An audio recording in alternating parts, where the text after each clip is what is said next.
తెలుగు రాష్ట్రాల్లో అతిపెద్ద lift manufacturer lifts ట్రై.com dealership కూడా ఇవ్వబడును. ఉషా గారు కాసేపు వాయిస్ అలా మిమ్మల్ని మీ వాయిస్ ని మేము ఎప్పుడు యూట్యూబ్ లోనే చూసాం. ఫస్ట్ టైం నేను కూడా మిమ్మల్ని చూడటం. నేనైతే మీకు చాలా చాలా చాలా పెద్ద ఫ్యాన్. అండ్ బిఫోర్ సింగర్స్ కి చాలా పెద్ద ఫ్యాన్, బట్ మీకు పెద్ద ఫ్యాన్ ని. చిత్ర గారు అన్న, సునీత గారు అన్న, సుశీల గారు, జానకి గారు, ఎల్ఆర్ ఈశ్వరి గారు, వాణి జయరాం గారు, బాలు గారు, ఎప్పుడు ఈ 10 మంది టాప్ సింగర్స్ ఎవరైతే ఉంటారో వాళ్ళలో ఉషా గారు కూడా ఉంటారు. ఎందుకంటే అలాంటి సాంగ్స్ పాడారు కాబట్టి. యాక్చువల్గా చెప్పాలంటే 2000 సంవత్సరం ఉంది కదా, 2000, ఆ సంవత్సరాన్ని ఉషా ఇయర్ అని చెప్పుకోవచ్చు అనమాట. నేను అదే ఇయర్ లో యాక్చువల్లీ స్టార్ట్ చేశాను పాడటం. అంటే 97 పాడుతా తీయగా. దెన్ ఆఫ్టర్ దట్ ఒక 3 years స్టడీస్ కోసం అని చెప్పి నేను ఇంకా అటు వెళ్ళలేదు. ఎంసీఏలో జాయిన్ అయిన తర్వాత అగైన్ ఐ స్టార్టెడ్ సింగింగ్ అనమాట.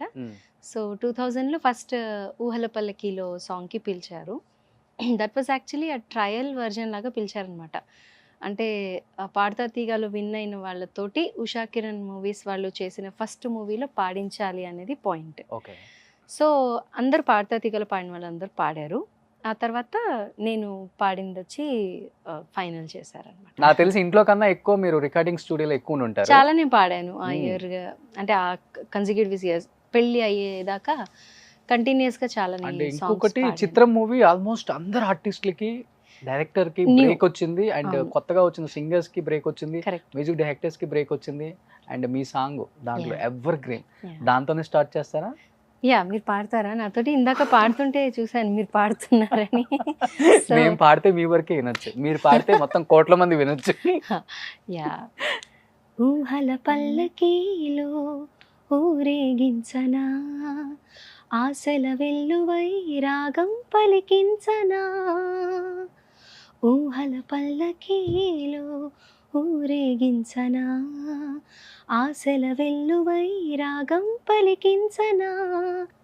సూపర్. అసలు మీ మాట వింటే తెలుగు పాట కొంత తేలిక పడుతుంది.